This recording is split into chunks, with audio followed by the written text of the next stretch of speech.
It's time for the Larry H. Miller Utah Summer Games at Southern Utah University in Cedar City. Register today to participate in the 40th anniversary season of a Utah sports tradition at utahsummergames.org. Participate in over 50 sports around the state. Then plan to join the opening ceremonies Friday, June 5th, presented by State Bank of Southern Utah. Register today to participate in the 40th anniversary season of the Larry H. Miller Utah Summer Games. Make game day yours. Tickets, food and drinks, stats, and streaming. Everything you need is in the Utah Mammoth app. Download today and make game night easy. Download on both Android and iPhone. Tusk Top. Accessing. The best radio in Utah is right here. This is Scotty G and the coach, Tim LaCombe, on 97.5, the KSL Sports Zone. 97.5, the KSL Sports Zone, hour number 3 of the show. Joshn Edwards, CBS Sports, will join us here momentarily. We'll chat with him. NFL draft kits underway tonight. The biggest drama will probably start, I don't know, maybe at 2, because we all know Mendoza's going 1. So finally, they might get a little stability at quarterback. Hey, you mind your own business. We're doing our thing over here, right, Lloyd? Hey, the stability starts with our guy Cousins. He's going to help him. Oh, dude. He's going to help with that stability. That quarterback room is going to get shredded. Oh, hey, right. 2026 for the Two Raiders. of the most spiritual people there are. 2026 for the Raiders will be like 1981 for the Niners. Oh, there They're you go. They're drafting their Ronnie Lott. Yeah. I don't know. Mendoza doesn't quite strike me as a guy that would lop his finger off just to. Do I have to? You're like, wait. Is that necessary? I need to throw this baseball later. Oh man. Yeah. He looked like when he threw that, it looked like he was missing a finger or two. Yeah, I did. Again, if I'm the GM, I'd have second thoughts. I really the first pitch. think that the Raiders should go offensive line after seeing that. And just be like, no.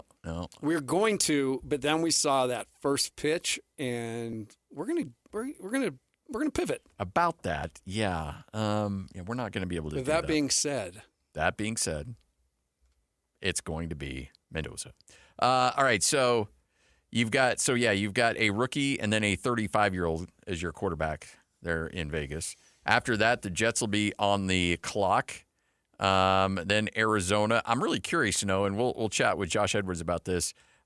If they go running back with the Notre Dame kid, Love, that to me is, do you go that high at running back? And if so, that's going to be back-to-back years you've seen a running back go high. So joining us now, CBS Sports, one of the best when it comes down to breaking the NFL draft, Joshn Edwards from CBS right here on the Zone. Josh, how you doing? Doing well. I'm excited for the festivities tonight just because I don't know what's going to happen, and I think that's a little bit more exciting than what we've had in recent years. So as strange as it sounds, without having those true all-pro types at the top of the draft, I'm very excited. So where does the drama begin for you? Is it at number 2 or is it a little bit later? I wouldn't call number 2 overall necessarily drama because one way or another it's going to be an edge rusher, whether that's Arvell Reese from Ohio State or David Bailey from Texas Tech. But at the same time, right after that pick is Arizona at number 3 overall, and there's already been some smoke that they could trade out of that pick. And that's kind of the turning point for me in the first round, at least the top 10 overall, because if a team comes up and takes a defensive player and Jeremiah Love is, still available, I think that could possibly lead to 2 things. One, I think it could start a run on offensive tackles once we get into the back half of the top 10 overall, because there's a lot of teams that need players at that position. So then we're talking about, a lot of those offensive tackles that we've talked about at the end of round 1 now possibly being moved up the board. And 2, if Love is not taken top 5 overall, then there's a real opportunity for a team to trade up. We've looked at Dallas as a team that could trade up for a defensive player. Might the Rams be enticed as they're, historically inclined to be more aggressive? So I think it's going to be an exciting first round. Josh, would you take Bailey or a Reese given that chance if you're setting at 2? I would personally take Arvell Reese, but my job is not on the line, which has kind of been the company line that I've used throughout this process. If I look at the Jets and kind of where they are currently, there's a little bit of pressure on Aaron Glenn to perform this upcoming season. So are you more comfortable taking a player like David Bailey, who is more ready to contribute immediately in the role that you have designed for him? Or do you take the more high upside player like Reese, who played off ball? He played this edge rusher role for Ohio State, and now you're kind of transitioning him to a position that he doesn't necessarily have as much experience playing. I think Reese is the higher upside player, but I can also understand a line of thinking where the Jets just need somebody to be that double in the gap for them this season that, could possibly allow them to be the ones that make those three selections in the first round next year. So I understand the line of thinking for both, but me personally, I would take Reese. So for so long in the NFL, people have always looked at running back as a value position where it's like, okay, do we really want to spend a lot of draft equity on a guy that we might burn through in 4 or 5 years? Ashton Jeanty changed that a little bit last year, going 6 overall. Jeremiah Love could very well be a top 5 pick. Maybe he goes 3 to Arizona. Are running backs and high draft picks being used on running backs? Is that starting to make a return to the NFL? It's definitely making a return. Whether it's the right decision or not, I think could be argued for this reason. I've always been of the mindset that running back is kind of the cherry on top. If you feel like you have a roster that is already built to contend or at least perform better than the past season, then drop the running back in. I think you have to have your offensive line kind of solidified before you take on that player, because once you take a running back, the clock starts ticking for that player. They've only got so many career snaps. So if you waste the first 2 years of their career and you're not competitive, then you're talking about that player being paid like a top 6, top 7 running back in the NFL in years 3, 4, and 5 of their contract.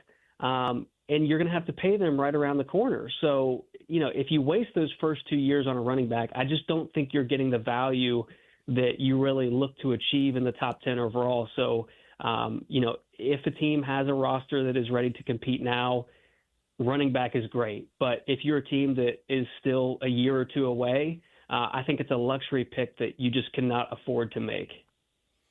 We're excited. We got obviously 2 University of Utah players that look to be going in the first round tonight. I guess where do you feel like Lomu will go? I've seen him as high as 6, and I've seen him, lower, kind of down near 10, 11.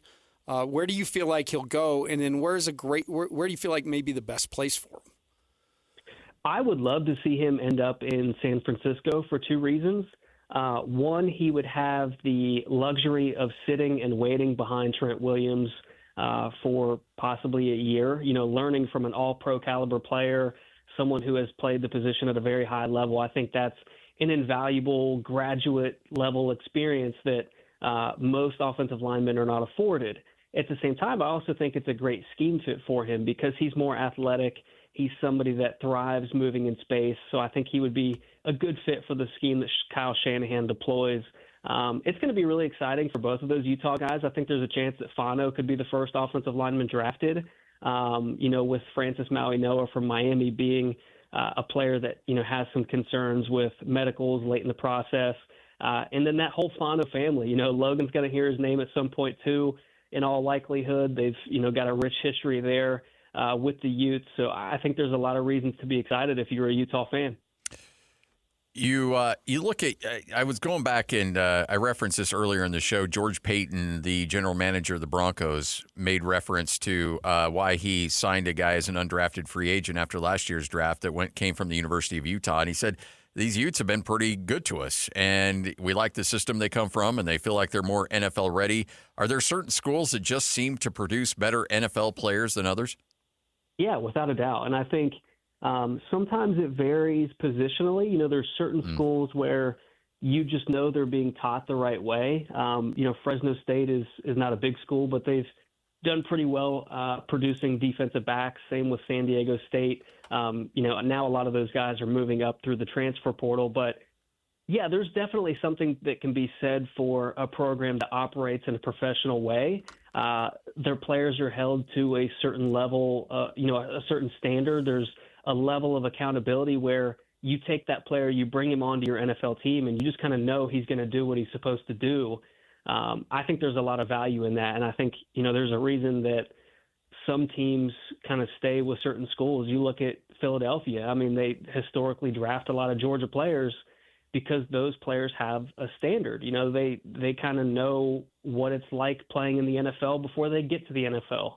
And Utah has been one of those programs. Those day 2, day 3 picks that, have been taken throughout the years, you typically get excess value because of the way that they're coached and developed there at Utah. Obviously, the first pick is not going to be any kind of surprise. Where are you on the ability for Fernando Mendoza to change the game with the Raiders? Yeah, I always feel bad for him because for being the number 1 overall pick, we've just kind of put it aside for a couple of months. Is this sort of known quantity? But he's a really gifted player. He's maybe not as talented as a Caleb Williams or a Drake May that we've seen in recent years, but he's a player that I think if you put the right supporting cast around him, he could be that top 10 overall type quarterback that is able to help your team achieve higher goals.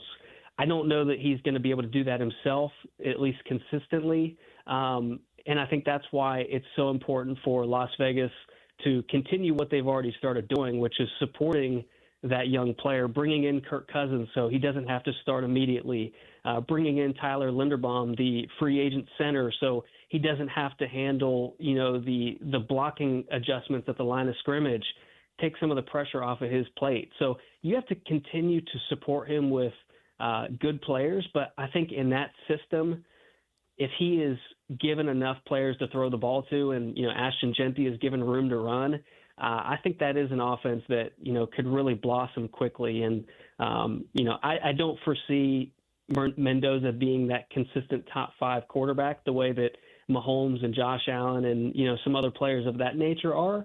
But in the right situation, I do think that he could be that top 10 quarterback that gives you enough to where you're capable of competing for a Super Bowl if you've done the other, requisite stuff to build that kind of a roster.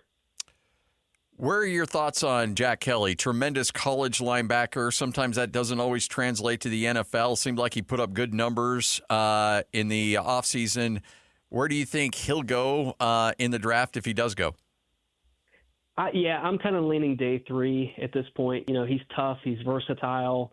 So I do think that he will hear his name called at some point because I think there's some special teams value at the very least, which is important for NFL teams as you get to that stage of the NFL draft. Those depth pieces on your roster have to have the capability to contribute in other ways. And I think just the way that he approaches the game, he's somebody that is going to be willing to do whatever it takes to make an NFL roster. How about what does the wide receiver situation look like this year? Is this a deep draft for wide receivers? It's a deep draft. We may not have, the number 1 type receivers at the top that we've seen in recent years with, Malik Neighbors and Jamar Chase, but I think there's a couple of very good players that could possibly be that. Carnell Tate from Ohio State, Jordan Tyson from Arizona State. I think those guys are both capable of being wide receiver 1s at the next level. But I love the depth of this wide receiver class. I think you can get starters well into day 2, into day 3, and certainly find players that, fit a specific skill set that you're looking for. I think there's contributors well into day 3 of this year's draft. So I think it's an exciting opportunity for teams to kind of restock the cupboard, so to speak, with a really deep wide receiver class. And I'm really curious to kind of break down some of the fits as we get through this process and just kind of see where players land. All right, so I'm going to give you a name, and you tell me if I'm off base on this, because there's a guy that I think when we reshuffle the deck chairs in 3 or 4 years and they do this redraft of the 2026 draft, I think this guy will be a top 3 pick.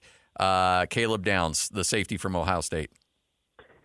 Yeah, I love Caleb Downs. I think he's got very little bust potential. The criticism to this point has been positional value. He plays a position that is not historically taken that high. He doesn't test off the charts athletically, but we've seen the NFL make this mistake so many times in the past where you take a player, you overthink a player, right? It happened with Brian Branch. It's happened with some other guys, specifically at the safety position. And you just have to be – there's so much to be said for the mental acumen of playing the safety position. And when you watch him play, he plays the game a half step quicker than anybody else because he's put in the work. He knows what he's seeing on the other side of the ball. He anticipates routes well. He breaks downhill fast. So I could absolutely see him being one of those top players that we look back on in 3 or 5 years and say, wow, why didn't he go top 5 overall if the Giants were to bypass him? I think that's the team that we're kind of looking for to possibly take him off the board early tonight. You look at John Harbaugh and his history, that makes a lot of sense. But if he were to slip for, the criticisms that we've heard throughout this process, I think it would be a mistake, and I think we would realize that pretty quickly. Of the franchises out there, what team going into tonight really has a chance to make a jump? They're right there, but with the draft, and with a good draft, can put them, a little bit more in contention from your perspective. Yeah, that's a good question. I would say I think the Jets have a real opportunity, but I also don't think that they're one draft them. away. Yeah. Yeah, exactly. So it might be kind of a cop-out, but I think the Rams, they're already so close. They were so close in the NFC Championship this past year. They fell a little bit short, of course, to the eventual Super Bowl champions. That's probably a little bit of a layup, but I think that they've been so aggressive this offseason addressing some of their needs. They're really just a piece or two away from having this roster that you sit back and you look at and you say, I just can't find a weakness with this team other than Matthew Stafford's health. If he's able to stay healthy, I think they're going to be right there in the mix for the NFC yet again. So they're in a rare opportunity right now to pick number 13 overall. They don't often find themselves in this position, but I would look at them.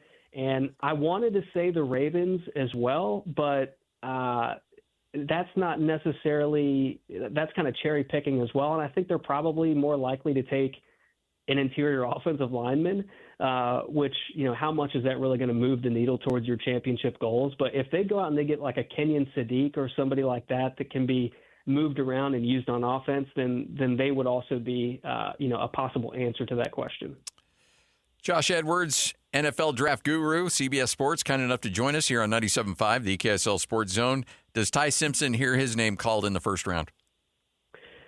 I'm inclined to say yes, but I'm not as convicted as some other people in the media. There's some people that you listen to, and they're very convinced that he's going to be taken in the first round, and I've just had a hard time finding that team if it's not the Cardinals. I can make a case for the Steelers, maybe even the Buccaneers if they're not sold on Baker Mayfield long term. But just my gut feeling tells me that it's the Cardinals, and whether or not he gets into the first round is kind of dependent on whether they feel the need to move up to get that fifth-year option, which is a scenario we saw play out last year with the Giants moving up from the second round into the first round to take Jackson Dart. That's where we saw the second quarterback come off last year. And then the third went number 40 overall to the Saints, Tyler Shuck. So that's kind of the range that I foresee for Ty Simpson tonight. And I don't know what the markets are suggesting right now, but I think probably even lines is fair game. So overall, do you get the vibe that it's going to be a crazy first round, that there's going to be a lot of movement? Do you think it's chalk? How do you think? And again, we're not going to hold you to this, but just you looking into the crystal ball, how you think tonight goes, because it's not just about the drafts, it's about the trades and the shuffling around that really gets people fired up. Yeah, absolutely. I think exciting is in the eye of the beholder, and if that's the criteria is moving around to secure, a player through a trade, I think that it is going to be an exciting first round. I think people are going to enjoy it. It's not going to deliver the, $100 names, the Caleb Williamses, the some of those other star players that we've seen in recent years. But I really do think this is a draft where we're going to see a lot of trade movement, and we're going to see teams get a lot better this week. And, we're in an era where teams are less afraid to make aggressive moves, and I think we're probably going to see that play out tonight as well. What do you see out of Kansas City, real quick? What do they go to address tonight at 9? I've always said that given this rare opportunity, they don't often find themselves in a position to pick top 10 overall. I think you have to come away from this draft with a premium position, whether that's your right tackle of the future, a wide receiver for Patrick Mahomes. I just really think they need to get some young talent to kind of revitalize that roster. So those are the two directions that I've had them going to this point. I could also see them taking edge rusher, a cornerback if the right player is there, but I really do think that it's going to be one of those premium positions on offense. Josh, appreciate your time, man. Enjoy the draft, and should be a fun one. Hopefully we do see some fireworks. Absolutely, guys. Thank you for having me. There he is, Joshn Edwards, NFL draft guru, breaking it down. CBS Sports. Good stuff up there at CBS Sports as well. So, one thing that you do need to know about this show as a Raiders fan, one thing that does bring Lloyd and I together is a collective hatred of the Kansas City Chiefs. Oh, the reason I asked that question is because I wanted to get the three of us on the same page against Rusty Keys. Oh, I don't even know who that is. Well, he stopped me in the hall Rusty and asked who? me. I love that on your first day here, the guy that Lloyd and I complain about on the air all the time, Rusty, comes barreling at you and wants to talk Kansas City Chiefs. Hey, if you get an opportunity, ask one of those national writers what the Chiefs need to do. So I did. Hey, you know what? Hey, Rusty, why don't you get him on your show? Yes. I think you should make an appearance over on his show now. Rusty, you stick with Sarah Smiles over there. And you just keep playing T-Swizzle over there. And, what is he? He's FM 100? Yes. Yeah. I mean, look. Sorry. he plays Christmas music 3 months Hall out of the year. Oates, baby. I think he's still wearing a Christmas jacket right now. Well, I know that studio Kansas City Chiefs jacket. The studio still decked out in Christmas. Like, it's Christmas nonstop over there. One thing you'll learn about this building, we love our Christmas around here. Rightfully so. Who doesn't? Yeah, I know. I know, but it goes gets to an a little- 11. Yeah. Well, I'll start carol. I feel I'll like carol. it needs to be more. I'll walk around and knock on doors and carol. Yeah. I mean, Maybe the three of us could. We'll get carols from Carol Makita. I mean, I saw her in the hall the other day. I know. She's was like, always around there. Holy cow, that's Carol Makita. I grew up watching her. Yes. And, you run into all kinds of celebrities. 97.5, the KSL Sports Zone, 1226. Coming up, we'll chat Utes with Steve Bartle straight ahead. This is The Zone. Make game day yours. Tickets, food and drinks, stats, and streaming. Everything you need is in the Utah Mammoth app. Download today and make game night easy. Download on both Android and iPhone. Tusk Top. All right, so I'm trying to hone in on this a little bit. Offspring, yes or no? Some. Yeah, I liked them. They rock you, right? Like, this song's great. I liked them when they came out a lot. All their songs kind of sound the same. Yeah, that's the problem. It's Yeah. But I like the Couple power chords right and yeah. You still got to come over. I got to treat you to a evening in the guitar room. I saw the old guitar room. Yeah, this one's cool too. Yeah. I'm still in the process of putting it all together, but it's cool. And a lot of work's got to go into it because it's got to look right. It's got to have the right vibe. In order to feel right, it's got to look right. I've got some cool stuff in there. I was going through it too, just through the years, stuff you hold on to. Oh, yeah. It's cool. That's about the only good thing of moving is kind of the reevaluation of your stuff and being like, okay. Do I really need that? This? Yeah. I got rid of a lot of stuff too. My wife actually did it for me because she knows I can't make the decision. Oh, really? But I'm okay with decisions made. I just can't make them. Okay. So she'll make the decision for you. Yeah, the only thing I lost, I'm a T-shirt freak. This is from the Hard Rock in Paris. We got it when I was there. So I keep stuff forever. And I had a really cool Rush 40. Yeah. 40, the 40th tour. And I had a great T-shirt, and it's gone. That didn't But it's quite okay. make it. It didn't make the cut. All right. That's fine. All right, a couple of Utes are going to make the cut tonight, most likely. Definitely one, maybe two offensive linemen going in the first round. Steve Bartle, Ute Insider, joining us right here on The Zone. Steve, how you doing? Doing good, fellas. How are we doing? We are Tim, how are you great. doing, dude? New to the show. How's it going? It's going good. I'm being hazed a little, by Lloyd's doing his thing. So, yeah. I know. Good job. No, dude, it's been great, and it's a dream come true. And I'm excited to work with you, man. I one thing I do is listen to the radio a ton, so I've heard the Bartle man out there. Appreciate it, man. I'm excited to for you guys to get this show going, and yeah, just looking forward to interacting a lot more over the next little while. All right, so we know that Fano is safely in the first. Does he go top 10, and does Lomu get into the first? Yeah, I think that's going to be really interesting, Scotty. With these two guys that represent, everything right about Utah football. They've been developed over the last couple of years, and this is a big moment for them. And so for Spencer, right, you're looking at a lot of the content coming out in the conversation around the NFL draft, and it seems like for Spencer, he's in a really good place where you feel like top 15 feels pretty safe to put that out there. That I know Detroit is an organization that has been linked to him and has values him highly, right? And you think of what that would mean for the two parties, right? Spencer Fano, he has an opportunity now to potentially be paired with another local product in Penei Sewell, and just what that would represent for those two and for the state, right? Where two local products playing for an organization that has clearly turned things around under Dan Campbell. If there was a safe bet, I would think that odds on that Spencer ends up somewhere like Detroit, and that, so feel good about Spencer going top 15, and I feel like Detroit is going to be kind of the floor for him there.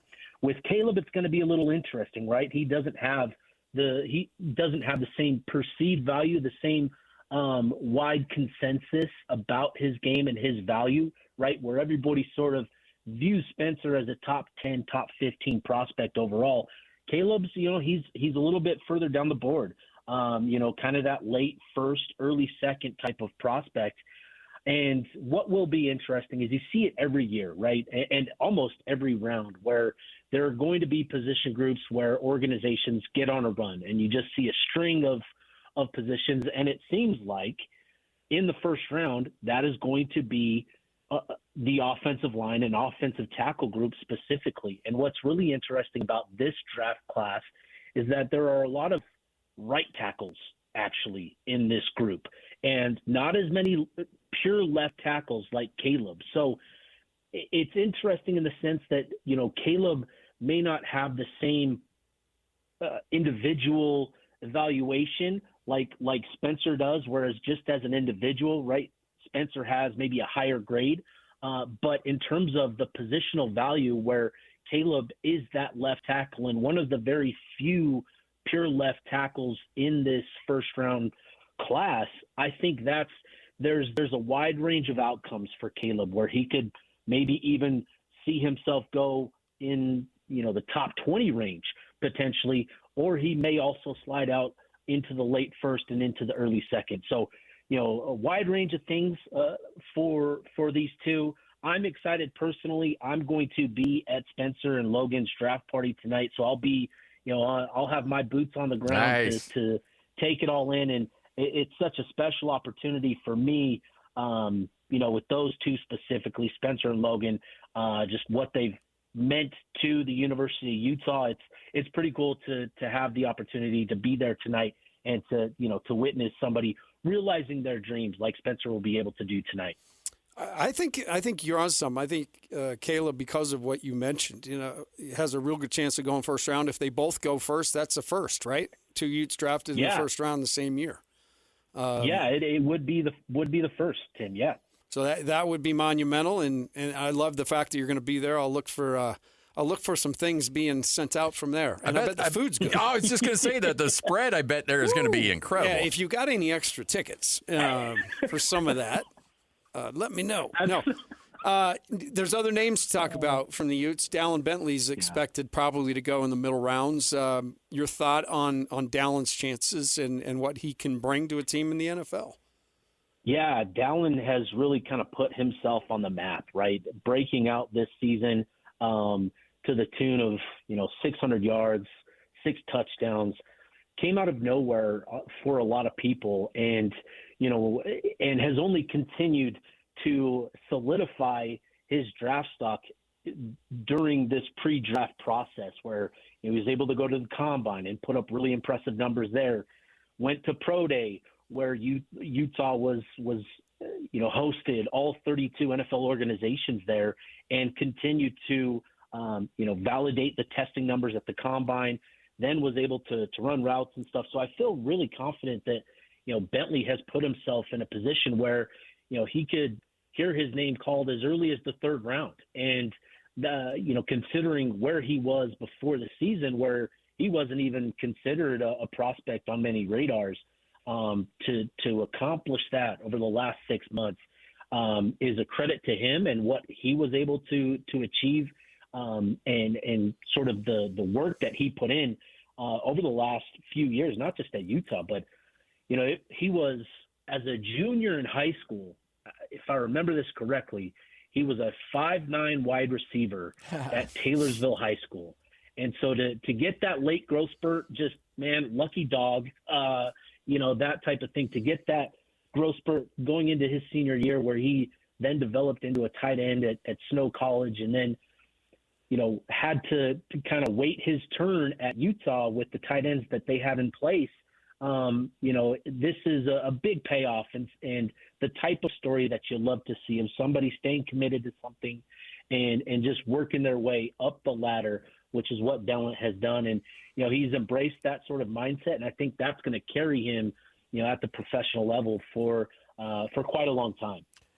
You think throughout the course of the draft, Lander gets his name called?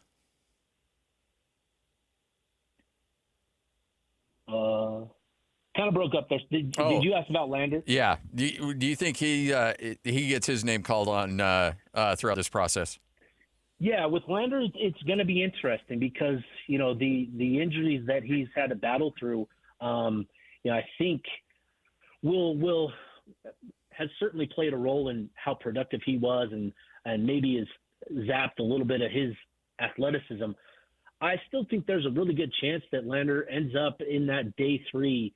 Round 5, 6, 7, somebody takes a flyer on him because they know, he is the younger brother of Cody Barton. They know that he's a football player through and through, that understands the game at a deeper level than most prospects coming out at this stage. Just given, again, kind of with the relationship, the brother relationship that he has with Cody, that type of relationship that they have, where they can, spend a lot of time together talking about the game. I feel like there's a decent chance that Lander gets his name called over the next 3 days, and just a big accomplishment for him, because that injury that he suffered 2 years ago now in 2023 was pretty brutal. So to come back from that and to put himself in a situation where he can still hear his name called is a big time deal for him. Steve saw a signing or a commitment yesterday from a defensive lineman, Tiki. Great name, by the way, Tiki Teeples. Yes, I love that name. I shouldn't change my name to Tiki. Tiki Lacombe.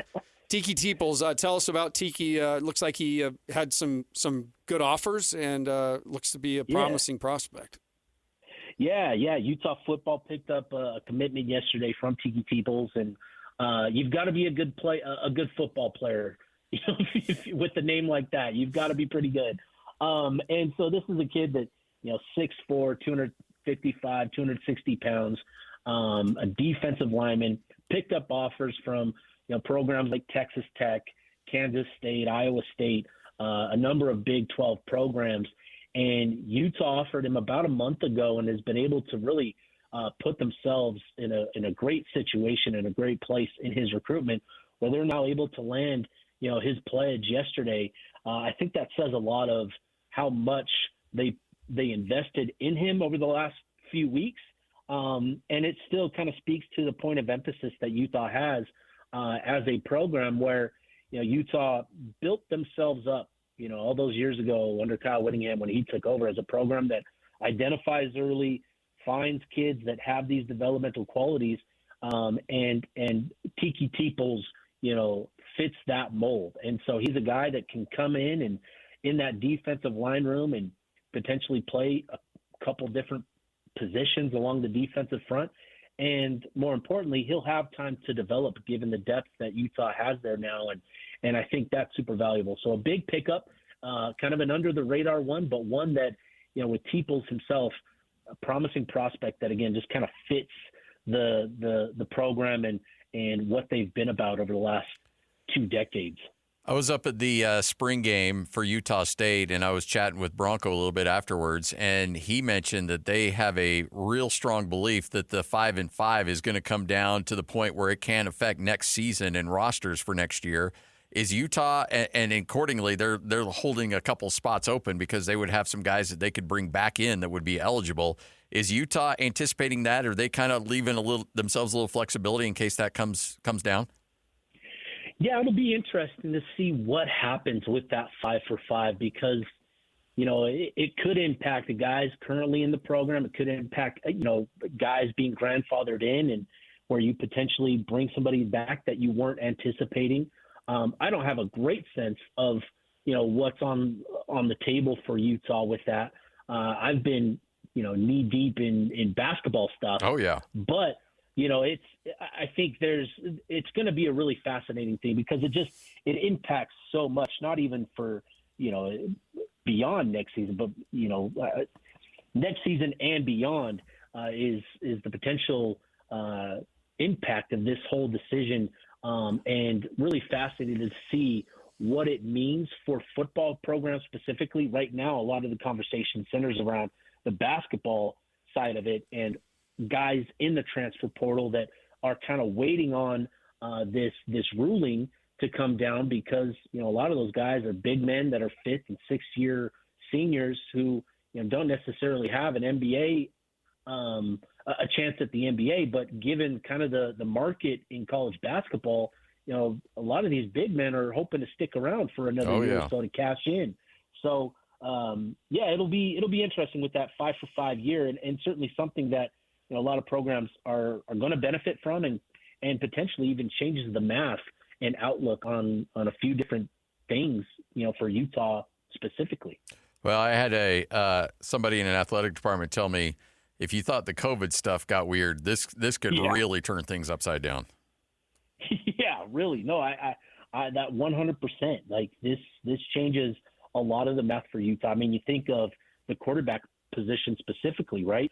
With Devin Dampier and Bird Ficklin, Dev, this is his final year, at least it was, and Bird kind of sitting there as like the guy, the incumbent, next guy up once Dev's career comes to an end. But if Dev potentially gets that 5th year, what does that do? What sort of impact does that have? So, yeah, it could absolutely create a ton of chaos. And I think the language and what they actually approve, is it going to be approved for just players moving forward from that point, or are the players currently in college football, are they going to be grandfathered into it? A lot to learn about it and potentially, like you said, create a ton of chaos. Well, whatever the decision is, lawsuits are sure to follow, which will be great for the billable hours. Hey. Somebody wins. Oh, yeah. The lawyers always win. Always, man. Steve, appreciate your time, man. Enjoy the party tonight. Hopefully get some good food, and we'll talk again here very soon. Oh, I think food is the least of my worries. I'm looking forward to the spread tonight. As you should. That doesn't. Thanks, fellas. That doesn't seem like a carrot stick and ranch party. No. No, definitely not. Yeah. All right. Thanks, Steve. Thanks, guys. Yeah, I think the Faunos would do it right. Yeah, I think Fernando may have the carrot sticks and celery. Yeah, no, tonight. they're like, yeah. And that's going to be just played faintly all night long to set the tone. Just nothing like a little ABBA on the loop. On repeat. Oh, that sounds like the fifth circle of hell. I'm not going to lie to you. Oh, you take that back. No, As far as you don't like ABBA? Not really, no. Oh, okay. I like them in small doses, like 3 seconds. Yeah. Whoa, I don't know about that. I did go see the play. The play's very good, and I like the music with that. But it's not something that you ever want to go to again. No, I wouldn't seek an ABBA show out. No. But I honestly... ABBA Party Hounds. Wow. Look what he's doing to you. Well, ABBA sold way more records, so you got me there. And he's going right at me. I'm trying really hard to develop chemistry, get us on the same page. Hey, and this is chemistry. This is what it's about. We're having some fun. We're having some fun. I love you, buddy. You think I'm serious? I still wear my Party Hounds shirt. I don't know. Doesn't fit because I've gotten fat. I got bigger ones for you now. Look, I tried to have some fun yesterday, and you came down really hard on me. And so I'm just trying to keep everything copacetic. Fun. Oh, see, now if it's against you, then it's not fun. See, I was in the dark. I didn't know anything that was going on, but you seemed a little terse. No, not yesterday, actually. Yeah, you were a little terse. No, just more like business. You're just business. Don't talk to me about anything else. There are days where it is business. Which I get. There are days. And I read the room. I'll back off. I just got a lot of charismatic brilliance over here. I don't know. Yes, you do. I don't know. That pile of crap or the Party Hounds over there? Which would you pick?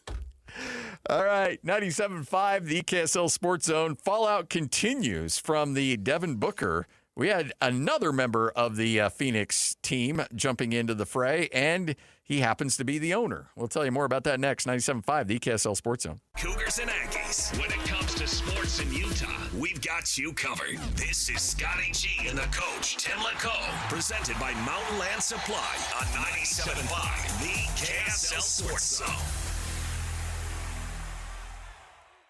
Hey, coming up tomorrow, we will be live at Tim Daly Nissan. That's right, Tim Daly Nissan Southtown. Stop by, hang out, check out the Nissans. You'll see Tyler and the crew down there ready to help you out. One thing Tyler's got is those glasses, those Meta glasses. Yeah, I've seen it. I met Tyler. He's great. I'm thinking about getting a pair of those. Go in there and like mano y mano. I think it'd be cool, like if you're calling a game and then that would afterwards, be very cool. Going and pulling the video of what you're seeing out there on the Not on a the lot court. of people are using those for stuff like that right now. I'm surprised, actually. I thought you would see that like all over the place. Locke did that a little this year. He has some, but he used them more to walk around town. And like walk and talks. Look at me, I'm getting coffee. We need to get him on one of these days. I worked on that today, actually. You talk about you and Lloyd getting off to a rough start. Somehow we got to repair a relationship between Lloyd and Locke, because somehow Lloyd got sideways with him, and we got to figure out a way to mend some fences there. Well, I'm going to get used to doing that kind of work because you are a guy that brings people together. I do, and Lloyd's the type that offends the hell out of everybody. Yeah, so pretty much. You got some work to do. Yeah, that's fine. So Lloyd's bad cop, you're a good cop. Okay, I like that. But we're both Raiders fans, so that's where we join forces. All right, so guess the fine on this one. We know Trevor Booker is going to get hit. Mat Ishbia, owner of the Suns, just tweeted out, I am 100% behind Devin Booker here. Last night was not a good look for our league. Let me be clear, we didn't lose because of officiating, but that doesn't make last night any less important. If the referees are going to demand respect from the players, as they should, then the players should demand respect from the referees. When a referee is missing calls and clearly disrespecting the players, almost mocking them, they must be held accountable. Nobody who loves this game enjoyed watching that last night. They want to see the players compete at the highest level. The league needs to be far more aggressive about this kind of thing. All players and fans deserve it. True. Everything's All's true. I don't know. I'm just going to throw $500,000 because that's what they like to fine, I guess. I don't know what I mean, if you're going at, he's going to get hit, though. Essentially, they ripped the Jazz for going after the integrity of the league. What Matt is saying here is that your officials are not on the up and up, and so that's an attack on the integrity of the league. And I've seen that. I mean, it's really fraternal between players and referees, but we all know it's all fun and games until somebody says the exact wrong thing, and then it gets heated. And I've seen in with my own officials, the way they carry themselves. They either can be really looking for something or they can just call the game. And, ego comes with it, and that's kind of where Matt's going. But Hey, I'm all for it. Let's like you said, let's get officials to talk after games, be accountable, and then they can be out there to do whatever they want. All right, coming up next, John Kimball, president of Real Salt Lake, will join us. Big night last night at America First Field. We'll get some thoughts from him on how that went. Messy. The night is in the rearview mirror. What did that mean for Real Salt Lake? We'll talk to him about that next, right here on The Zone. You're listening to this podcast, so I know you've got a curious mind. Here's a helpful fact you might not know yet. Drivers who switch and save with Progressive save over $900 on average. Pop over to Progressive.com, answer some questions, and you'll get a quick quote with discounts that are easy to come by. In fact, 99% of their auto customers earn at least one discount. Visit Progressive.com and see if you can enjoy a little cash back. Progressive Casualty Insurance Company and Affiliates. National average 12-month savings of $946 by new customers surveyed who saved with Progressive between June 2024 and May 2025. Potential savings will vary.